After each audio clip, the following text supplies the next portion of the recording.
Oke, shalom, selamat malam.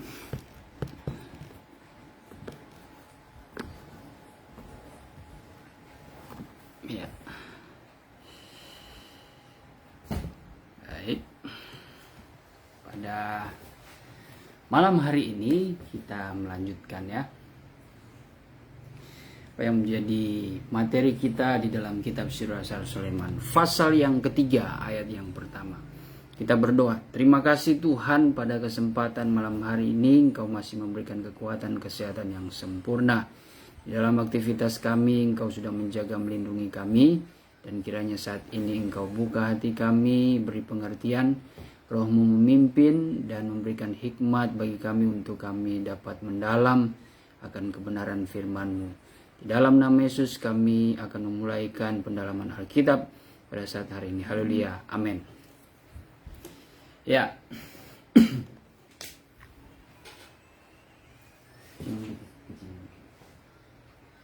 Kalau mau pusat nontonnya di kamar aja.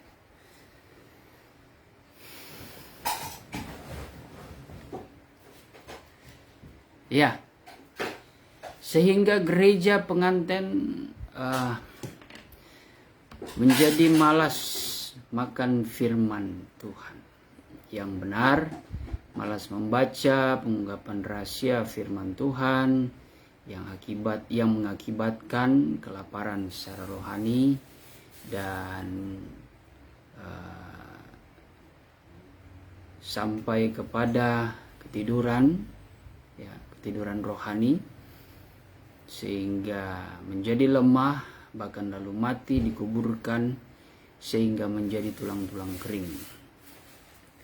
Perhatikan juga di dalam pengungkapan atau pelajaran tentang Lazarus dalam Yohanes 11. Ya, semalam sudah dijelaskan ya, panjang lebar. Atau bagaikan mayat berjalan, sama dengan jemaat Sardis dalam Wahyu 3 ayat yang pertama. Wahyu 3 ayat yang pertama.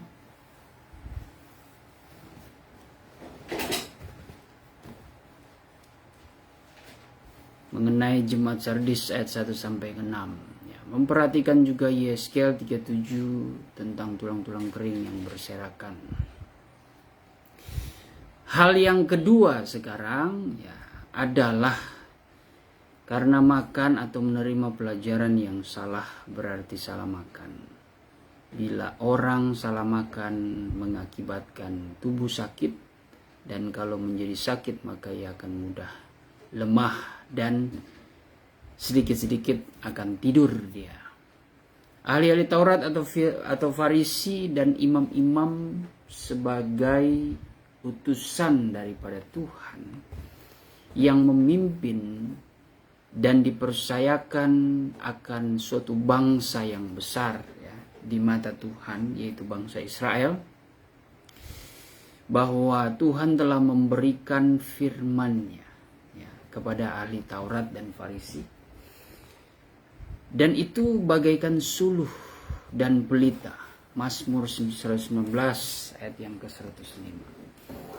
Di mana kitab Taurat dan kitab nabi-nabi itulah yang berlaku ya, yang berlaku bagi bangsa Israel, dan itu sampai kepada zaman Yohanes Pembaptis.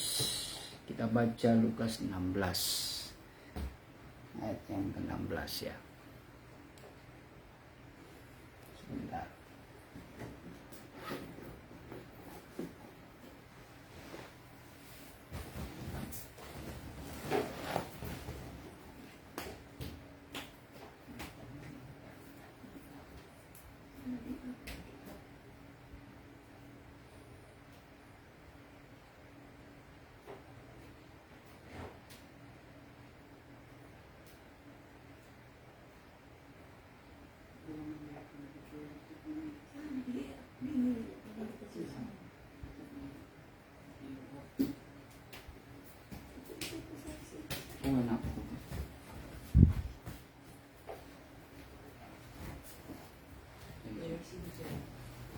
Ya, mohon maaf. Iya, tapi papa ngomongin kayak gini.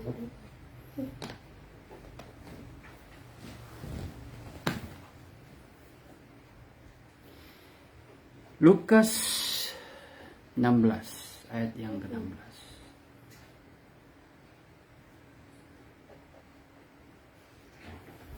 Demikian firman Tuhan, saya bacakan dalam salinan lama. Adapun hukum Taurat dan surat segala nabi tetap hingga sampai pada zaman Yahya. Kemudian daripada itu dimasyhurkan kerajaan Allah dan tiap-tiap orang berebut-rebut masuk ke dalamnya. Kalau dalam salinan baru, hukum Taurat dan kitab para nabi berlaku sampai kepada zaman Yohanes. Dan sejak waktu itu kerajaan Allah diberitakan dan setiap orang menggagahinya, berebut memasukinya. Jadi hukum Taurat itu berlaku sampai zaman Yohanes Pembaptis. Selepas itu di zaman Yesus, ya, ada di dunia ini, ya, disitulah kerajaan Allah yang membawa hukum anugerah dan kebenaran. Dan ternyata hukum kasih, ya, kasih anugerah dan kebenaran ini banyak orang menggagahinya dalam tanda kutip.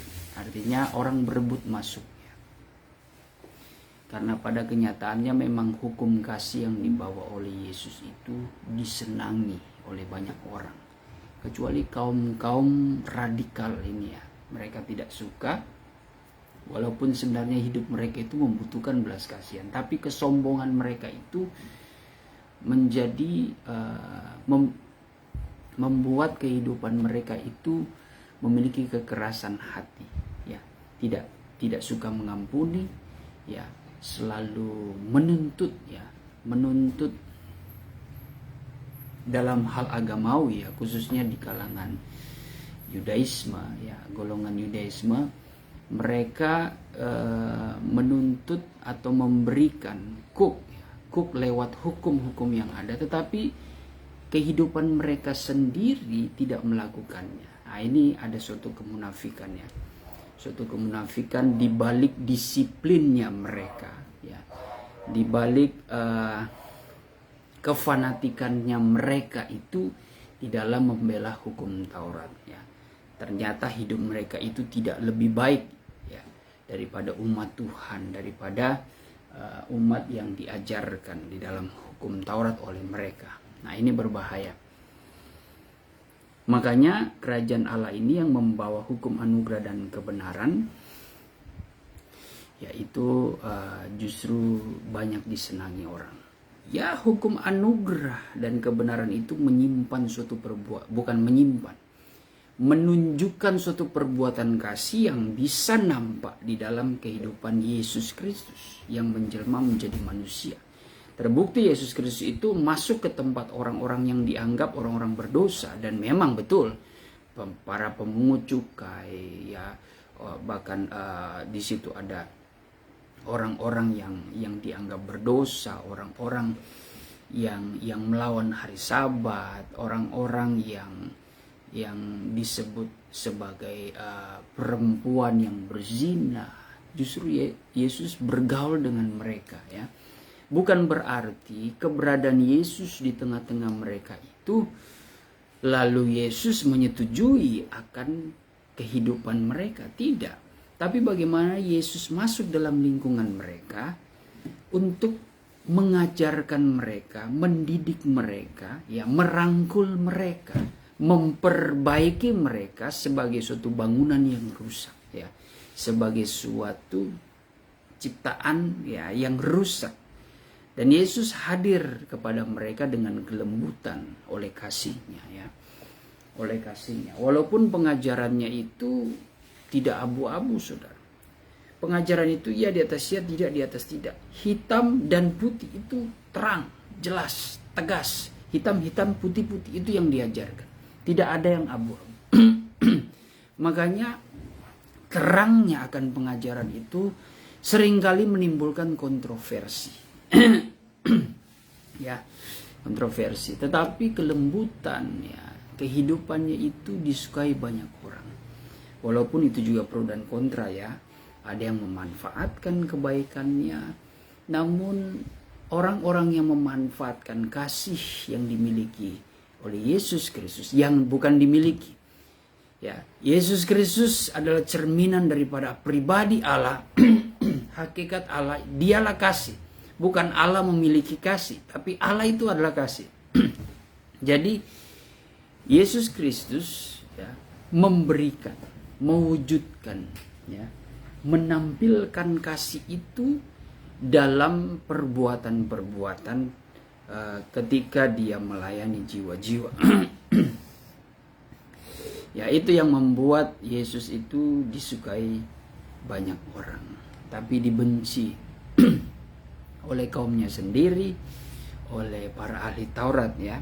Makanya Tuhan Yesus pernah berkata begini, bahwa seorang nabi itu tidak dihormati, tidak dihargai di negerinya sendiri ya, bahkan di tengah-tengah kaum keluarganya sendiri itu tidak dihargai.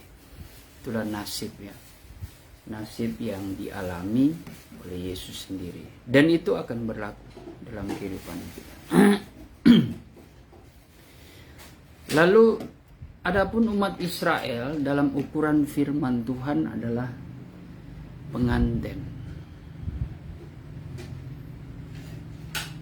Berdasarkan Yeremia 2 ayat yang kedua, Yesaya 54 ayat yang kelima, Yesaya 62 ayat yang kelima. Jadi umat Israel disebut pengantin dan kekasihku. Jadi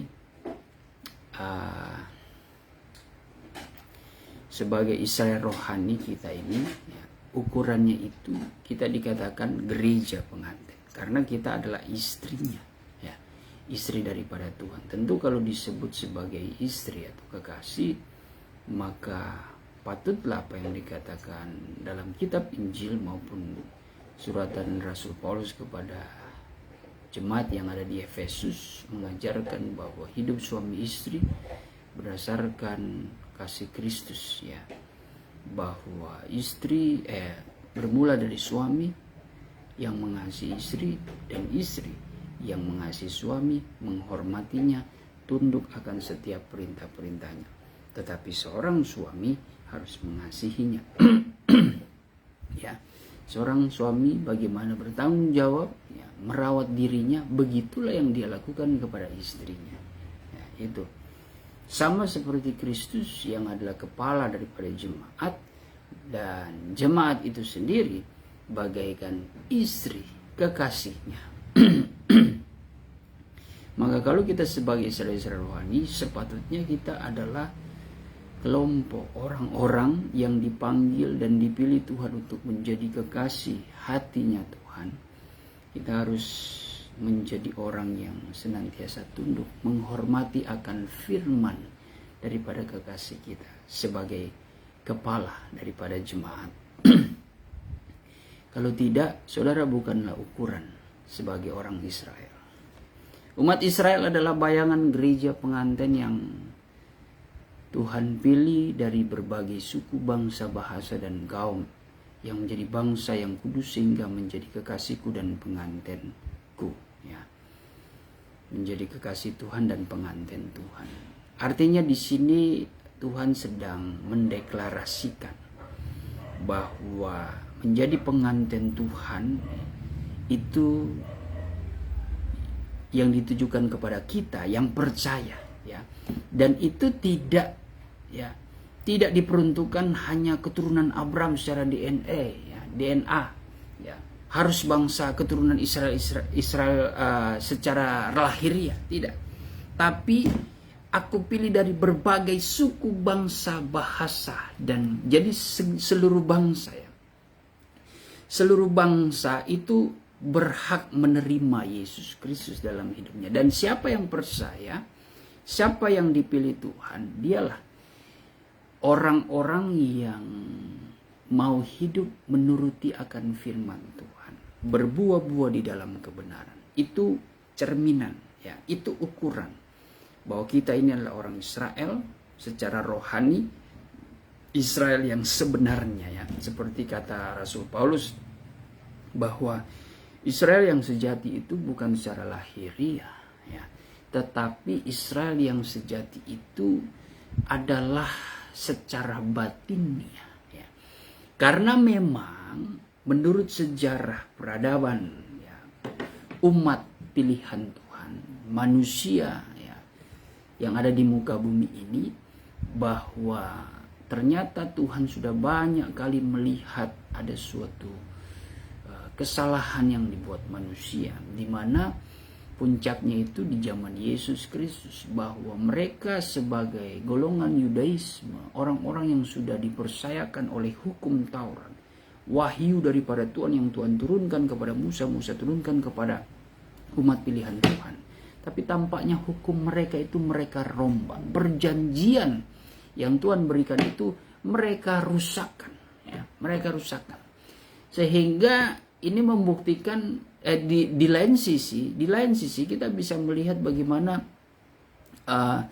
di zaman Yesus bangsa Israel merasa mereka adalah secara lahiriah, ya, menunjukkan kesalehan mereka dengan mereka ciri-cirinya secara lahiriah adalah disunat, ya, menjalankan hari-hari raya. Tetapi semua itu menjadi kekejian bagi Tuhan sejak zaman Yeremia, Yesaya dan Yeskel. Itu pun sudah diingatkan kepada Tuhan dalam Yesaya pertama bahwa percuma engkau merayakan hari raya yang engkau jalankan, ya, percuma engkau mempersembahkan korban bakaran. Semuanya itu memang perintah Tuhan dalam menjalankan suatu kebaktian keagamaannya yang wajib dilakukan. Tapi itu hanyalah secara lahiriah. Terbukti mereka pertahankan kesalehan mereka secara lahiriah di zaman Tuhan Yesus itu nampak sekali dalam kehidupan orang Yahudi dan terutama para pemimpin-pemimpin mereka, yaitu orang Farisi, ya. Mereka menonjolkan kesalehan mereka dengan, ya, berjubah putih, memegang kitab Taurat, ya, berdoa di sudut-sudut jalan, di pasar, ya, selalu ingin dihormati, ya. Dan sikap mereka arogan, ya, mereka ditemplak oleh Tuhan Yesus dalam Matius 23 itu cukup keras, ya, langsung kepada intinya itu. Karena Tuhan melihat bahwa keagamaan yang mereka jalani itu adalah suatu kemunafikan, ya, tidak sepadan dengan diri mereka, hidup batinnya mereka.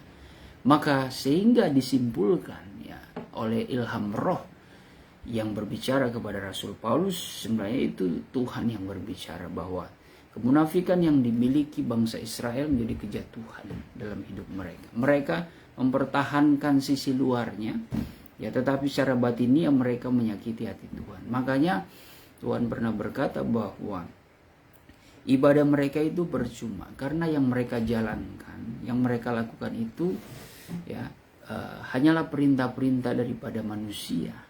Perintah-perintah secara lahiriah yang mereka ajarkan itu adalah akal-akalan manusia. Mulut mereka memuliakan Tuhan, menyembah Tuhan, tetapi hati mereka jauh daripada Tuhan. Dan mereka ini disamakan seperti seperti tanaman yang tidak ditanam oleh Bapa di surga. Sekali lagi saya ingatkan bagi kita semua, di zaman akhir ini, ya, apa yang sudah terjadi, apa yang sudah disuratkan itu akan terjadi.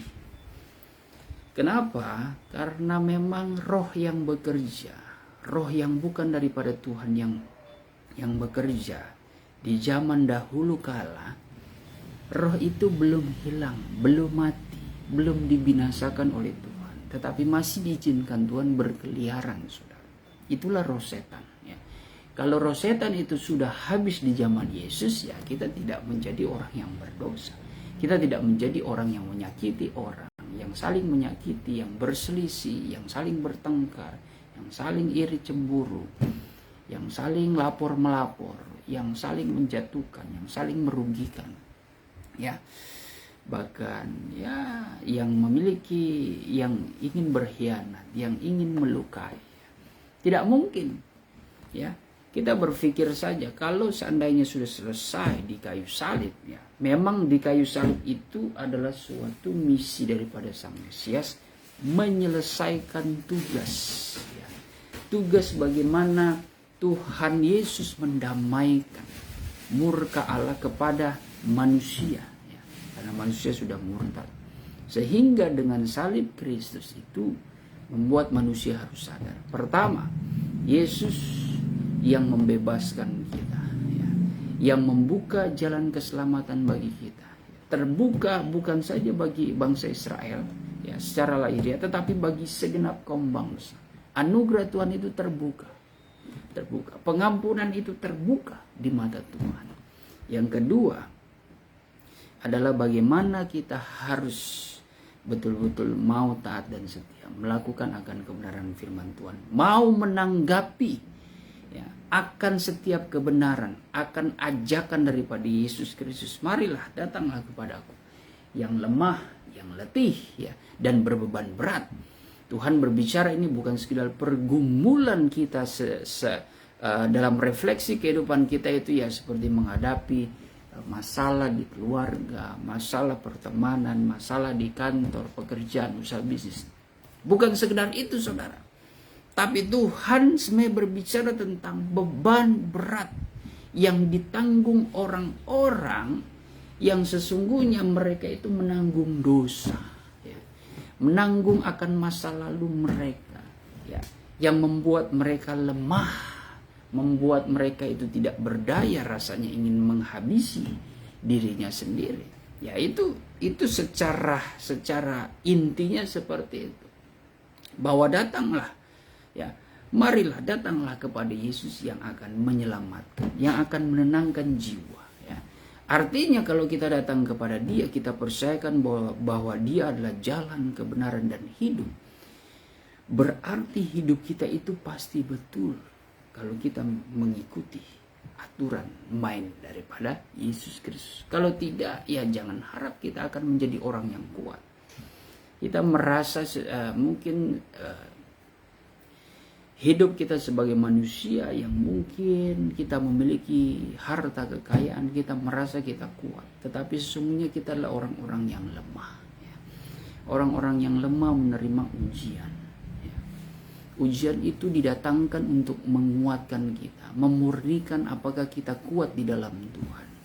Karena ada satu kali kelak, saudara, di mana ujian yang berat itu yang Tuhan turunkan bagi dunia adalah suatu penghakiman.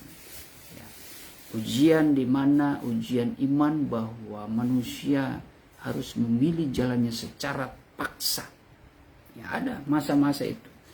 Masa-masa di mana disitulah terjadi suatu perbedaan, mana orang benar, mana orang fasik, mana orang yang menyukai ibadah, mana orang yang tidak mencintai ibadah. Ya.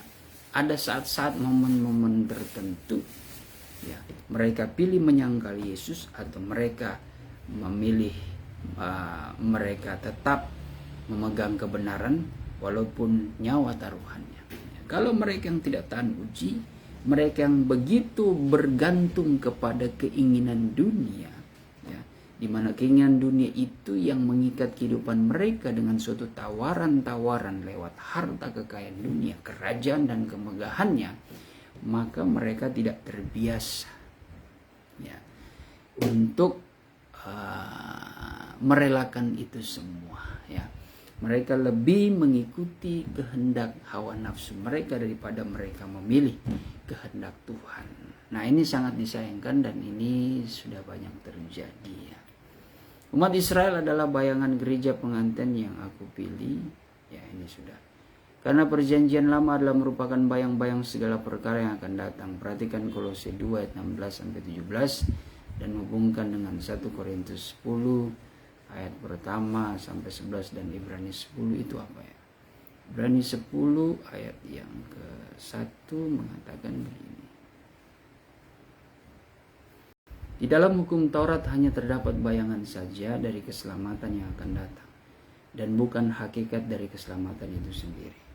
Karena itu dengan korban yang sama yang setiap tahun terus-menerus dipersembahkan, hukum Taurat tidak mungkin menyempurnakan mereka yang datang mengambil bagian di dalamnya. Nah, jadi dalam Ibrani ini menjelaskan bahwa ada suatu peraturan, suatu hukum Taurat di mana manusia setiap tahunnya harus membawa korban. Korban penghapus dosa, korban, ya korban yang sesuai dengan hukum dan syariat daripada Taurat yang wajib dijalankan oleh bangsa Israel. Ya, hukum Taurat ini sebenarnya hampir mirip ya. Metode konsepnya itu seperti agama-agama yang lain. Setiap tahun mereka mengadakan hari raya mempersembahkan korban ya. Ya mungkin sepupu kita ya agama seperti agama yang beragama Muslim, mereka masih hidup dalam hukum seperti ini ya.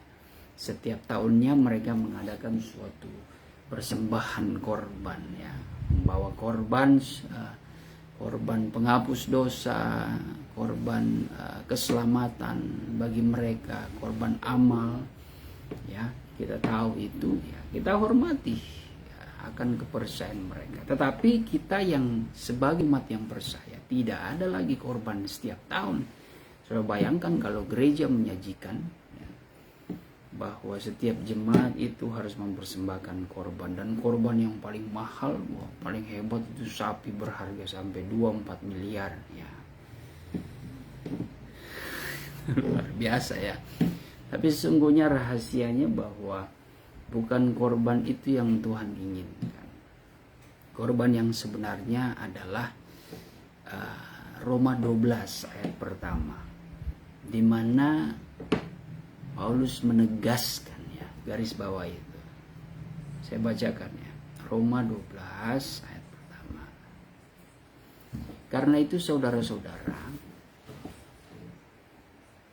demi kemurahan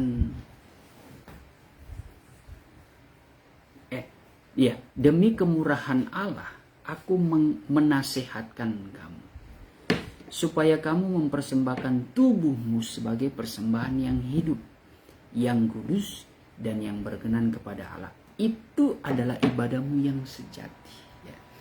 Jadi kami ya mungkin tidak seperti hukum Taurat begitu. Tanda ibadah sejati setiap tahun ya ada kewajiban bagi bangsa Israel harus memberi korban. Dari mulai burung terkukur ya mungkin itu orang kalangan bawah ya. Ya kalangan menengah ke atas ya kambing, domba, jantan ya. Lalu ada lembu ya. Lembu sapi yang tambun. Wah, itu luar biasa. Tapi karena itu sebagai suatu perjanjian ya, suatu perjanjian yang membuat bangsa Israel itu tetap dianggap keberadaannya ya di mata Allah, karena mereka hidup menurut apa yang menjadi perbuatan mereka ya, dengan mereka melakukan hukum Taurat. Kalau umat Kristen, pengikut Kristus tidak lagi seperti itu. Kenapa? Karena bangsa Israel sendiri yang sudah melanggar semua itu. Mereka kelihatan beribadah secara lahiriah. Mereka mempersembahkan korban. Tapi hati mereka itu tidak bersih. Nah, itu. Jadi istilahnya, ya maaf kata ya, mungkin seperti saudara sepupu kita kan. Tiap tahunnya, kalaupun kita sebagai orang percaya, orang Kristen masih menjalankan hukum Taurat itu, kita memberikan setiap tahun menyembeli, membawa domba, kambing ke gereja. Mungkin lagi ada berkat, saudara membeli sapi, ya, membeli lembu yang harga mungkin sampai 1 miliar. Ya. Itu menjadi sesuatu hal yang sia-sia di mata Tuhan. Percuma engkau mempersembahkan persembahan, memberikan korban sebagai tanda ibadahmu sejati, tapi hidup kita ini, hati kita ini tidak bersih. Itu percuma. Makanya Tuhan inginkan bukan itu lagi. Karena persembahan seperti itu sudah digantikan oleh Yesus Kristus. Yesus Kristus makanya dianggap sebagai anak domba Allah yang tidak bercacat celah, menjadi korban satu kali untuk selama-lamanya ya. Jadi nggak perlu ada lagi tebusan. Disitulah kita sebagai orang umat Kristiani tidak lagi untuk memberikan persembahan. Tidak tahu ya kalau kaum Yahudi sampai sekarang ini mungkin masih ada. masih ada cara kebaktian mereka, peribadatan mereka seperti itu. Saya tidak tahu, ya, saya belum mendalami, mempelajari, mungkin ya. Tapi kita sebagai umat Kristen tidak ada seperti itu. Yang Tuhan inginkan ibadah kita yang sejati adalah tubuh kita. Tubuh kita itu dipersembahkan sebagai persembahan yang hidup, yang berkenan, dan yang hidup, yang kudus, dan yang berkenan di hadapan Tuhan. Artinya apa? Hidup kita ini dibaharui. Ya. Yang dikorbankan itu adalah kehidupan lama kita, supaya kehidupan yang baru itu menjadi suatu kehidupan yang berkenan, yang dikuduskan Tuhan, yang betul-betul dihidupkan oleh Tuhan. Itulah kenapa dalam pembacaan Roma 12 ayat yang kedua mengatakan begini. Setelah mengatakan itu adalah ibadahmu yang sejati, yaitu mempersembahkan hidup kita, mempersembahkan tubuh kita sebagai persembahan yang hidup, yang kudus, dan yang berkenan kepada Allah. Ayat 2, janganlah kamu menjadi serupa dengan dunia ini, tetapi berubahlah oleh pembaharuan budimu. Ya, ini yang Tuhan inginkan. Setelah kita mempersembahkan tubuh kita, harusnya ya kehidupan yang kita sudah persembahkan di hadapan Tuhan itu menjadi persembahan yang baru, mengubahkan kehidupan kita menjadi kehidupan yang dibaharui Tuhan.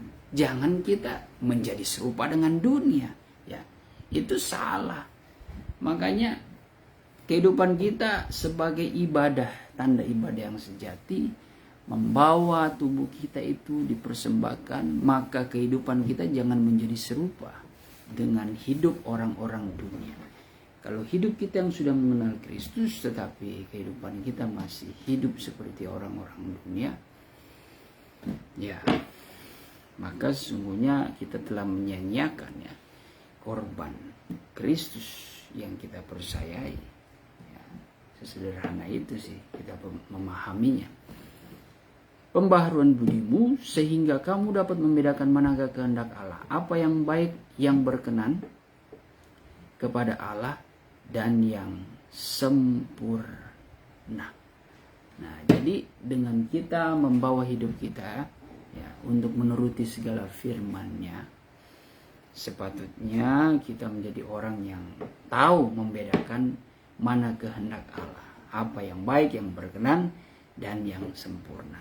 Ya, kita bisa membedakan mana kehendak Tuhan, mana bukan kehendak Tuhan. Ya, harusnya kita orang yang mempersembahkan, menyerahkan hidup kita kepada Tuhan, kita lebih condong, ya. Bukan lebih condong, kita pasti melakukan kehendak Tuhan. Karena kalau tidak, kita adalah orang-orang bodoh, ya, yang tidak siap. Kita adalah orang-orang yang sebenarnya bisa dikatakan orang yang kurang arif, tidak bijaksana. Karena bertentangan di dalam Efesus. Ya. Efesus pasal yang ke-5 mengatakan begini, ayat yang ke-16, ayat yang ke-15 mulai. Karena itu perhatikanlah dengan seksama bagaimana kamu hidup, Karena itu perhatikanlah dengan seksama bagaimana kamu hidup, janganlah seperti orang bebal, tetapi seperti orang arif. Dan pergunakanlah waktu yang ada, karena hari-hari ini adalah jahat. Ya, kita kalau betul-betul mempersembahkan hidup kita ya, kepada Tuhan, maka kita seharusnya hidup dengan kearifan ya, kearifan kerajaan sorga ya, sebagai manusia penghuni sorga.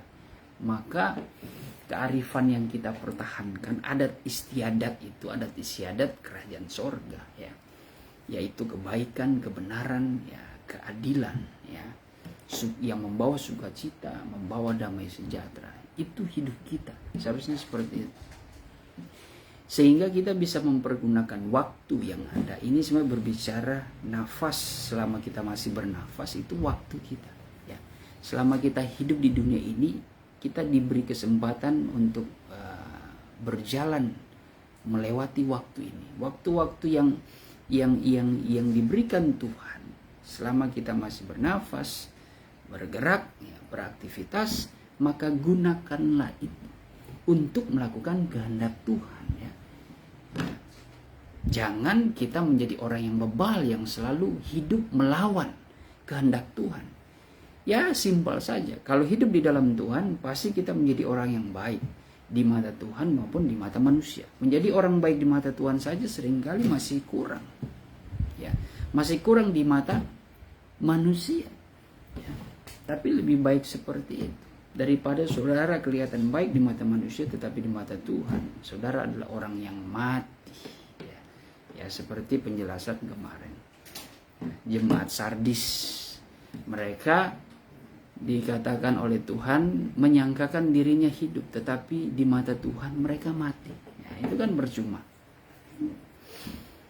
ya, jadi pergunakanlah waktu yang ada karena hari-hari ini adalah jahat. Ini firman Tuhan ya, ini bukan suatu ramalan ya, bukan seperti Mbak Ayu itu, tapi ini firman Tuhan ya, yang mengatakan kebenaran.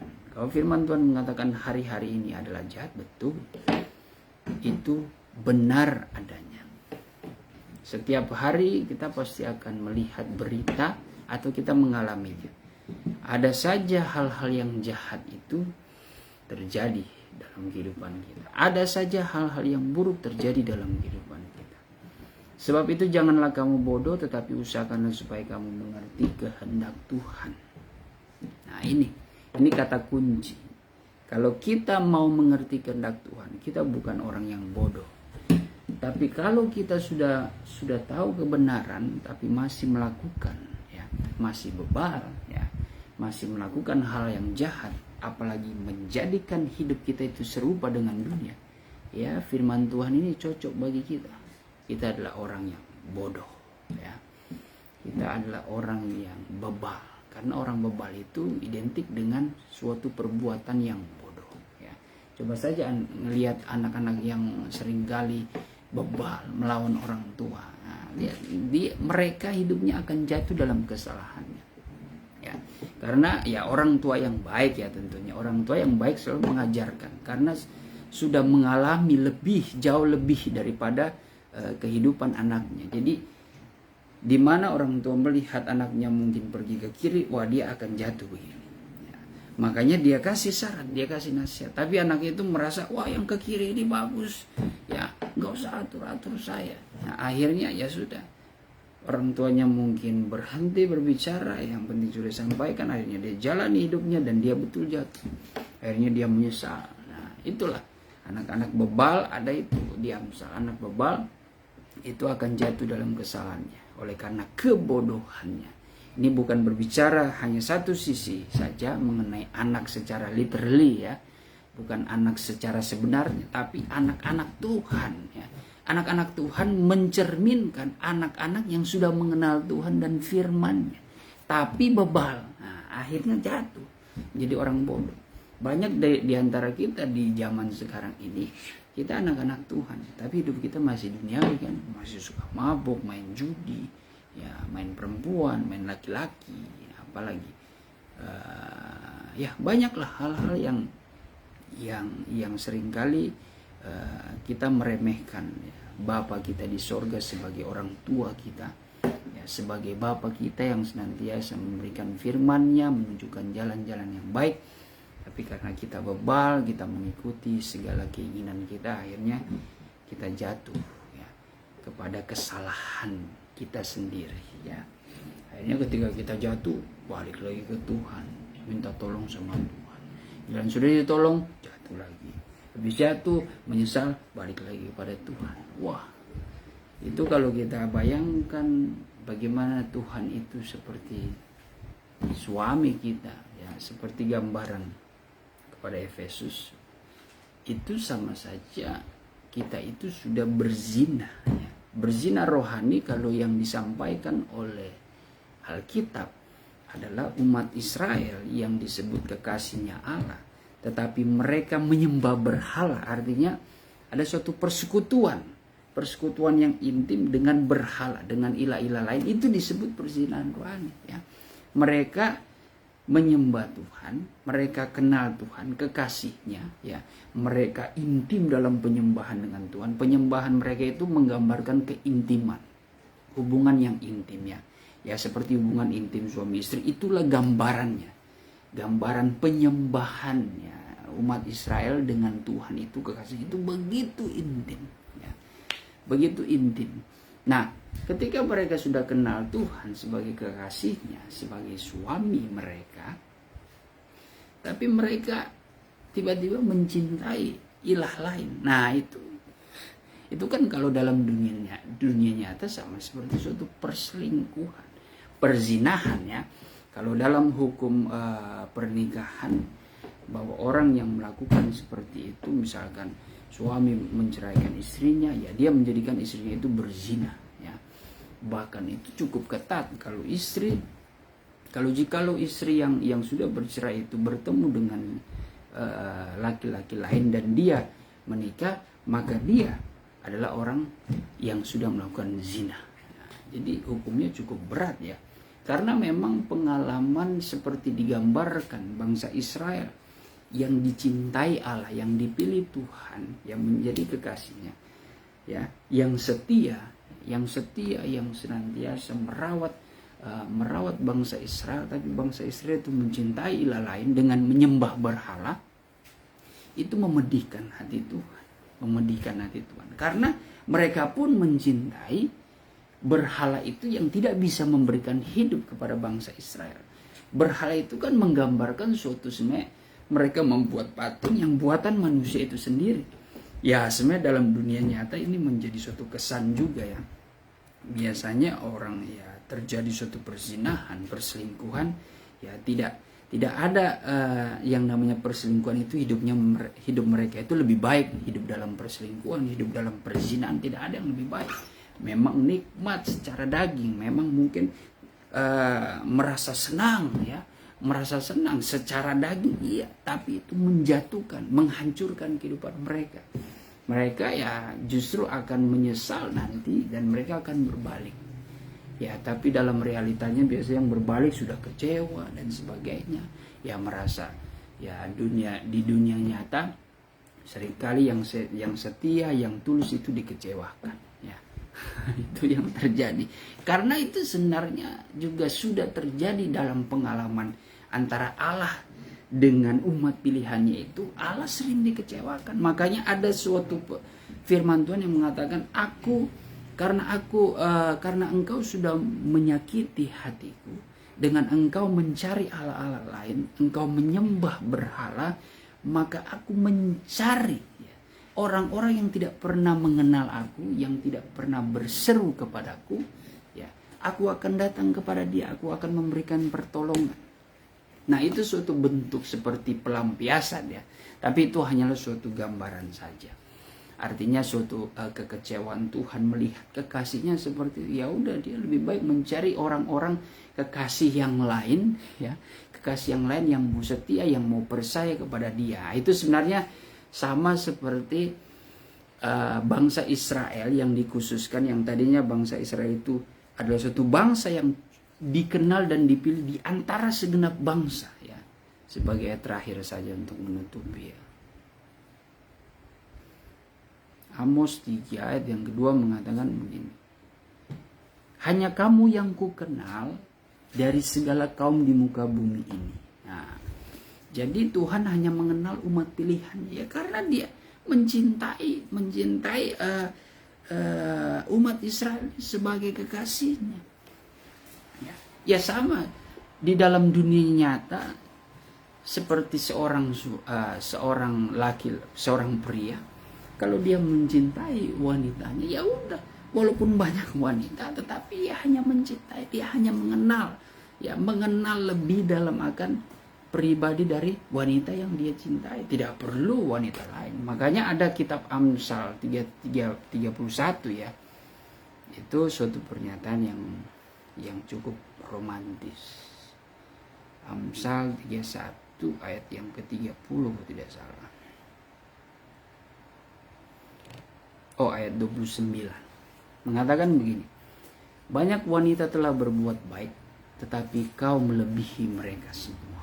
Nah, kalau dalam salinan lama, banyaklah anak perempuan yang telah baik dan berbudi kelakuannya, tetapi engkaulah meliputi akan mereka itu sekalian, ya. Ya. Jadi ini suatu pernyataan sebenarnya puitis, ya. Kitab syair. Tapi ini firman Tuhan yang sebenarnya secara rohani kita mengerti bahwa Tuhan melihat umat pilihannya, ya. Ya, kita tidak berbicara lagi Israel. Kita berbicara Israel rohani, saya dan saudara. Tuhan mencintai hidup kita, ya. Ketika Tuhan fokus dalam kehidupan saudara, ya dia mencintai. Udah, dia nggak akan terganggu dengan yang lain. Dia tidak akan, dia mencintai saudara, mencintai. Walaupun saudara memiliki hidup yang dibenci di sekitar lingkungan saudara, tapi Tuhan mencintai saudara. Walaupun mungkin saudara pun orang yang jatuh, ya, jatuh dalam dosa, ya Tuhan mengasihi, Tuhan peduli. Tapi ingat, ya, kita harus menjadi orang yang tahu diri juga. Jangan kita memanfaatkan karena kita sudah jatuh dalam dosa, oh berarti Tuhan nggak apa-apa. Seolah-olah kita berpikir, oh berarti Tuhan izinkan. Kalau kita buat dosa tidak mengapa, nggak bisa begitu. Itu pikiran iblis itu. Ya, itu akal-akalan setan yang mencoba untuk kita mempunyai toleransi. Coba begini saja. Dalam kehidupan nyata saja, orang yang memiliki hubungan, ya, seperti berpacaran, sakit tidak? Sakit kalau misalkan pria itu sudah mencintai, ya, kekasihnya wanita, tapi wanitanya itu mungkin ada pria lain, ya sakit hati. Yang dia udah fokus, ya, segala tenaga, pikiran dan cintanya itu hanya untuk dia, sehingga dia tidak mungkin akan berselingkuh, dia tidak mungkin akan melirik yang lain karena dia sudah terfokus. Dengan pernyataan banyak wanita yang memiliki paras yang cantik, yang berbuat baik, tapi engkau melebihi segalanya. Jadi pujian itu ada kepada kekasih. Tapi tiba-tiba orang yang dia kasih malah dia mencintai orang lain. Nah itu kan, itu akan terjadi kekecewaan. Nah begitu juga kehidupan kita. Kita adalah kekasihnya Tuhan. Ya, kalau kita menjadi orang pilihan Tuhan, berarti orang yang dikasihi Tuhan. Jadi dalam segala keterpurukan kita, mungkin kita ditolak, ya, kita mengalami penolakan, kita mengalami pengabaian dari orang-orang yang di sekitar kita, atau mungkin dalam kaum keluarga kita, dalam lingkungan kita. Percayalah, Yesus jauh lebih mengasihi saudara. Misalkan kita hidup juga jangan memanfaatkan kasih Tuhan, ya. Jangan memanfaatkan kasih Tuhan, jangan menambahi firman-Nya, jangan sok-sok pintar lebih daripada Tuhan, jangan bersandar kepada pengertian kita sendiri. Dengan kasih Tuhan kita bebas berbuat dosa, tidak seperti itu. Itu pemikiran yang salah, itu pemikiran yang bukan daripada Tuhan. Itu suatu pemikiran yang akan mengecewakan hati Tuhan, ya. Jangan sia-siakan anugerah Tuhan, ya, tetapi kita harus menanggapi, kita harus menghargai kasih Tuhan. Puji Tuhan, ya, sampai sini dulu. Kiranya ada pelajaran yang baik untuk kita menjadi orang yang bijaksana dan mengerti akan firman Tuhan. Kita bisa merefleksikan firman Tuhan pada saat malam hari ini dengan hati yang terbuka dan menanamkan setiap firman Tuhan. Kita berdoa. Terima kasih Tuhan, pada malam hari ini kami akan beristirahat. Kami sudah belajar akan firman-Mu, kiranya Engkau yang sempurnakan. Kau memberkati setiap kami semua Tuhan, dengan berkat anugerah, oleh berkat rahmat-Mu, memberikan kami kekuatan, kesehatan, perlindungan yang daripada-Mu. Berkati kaum keluarga kami juga. Di dalam nama Yesus kami sudah berdoa dan mengucap syukur. Haleluya. Amin. Puji Tuhan, shalom bagi kita semua. Selamat malam. Sampai jumpa.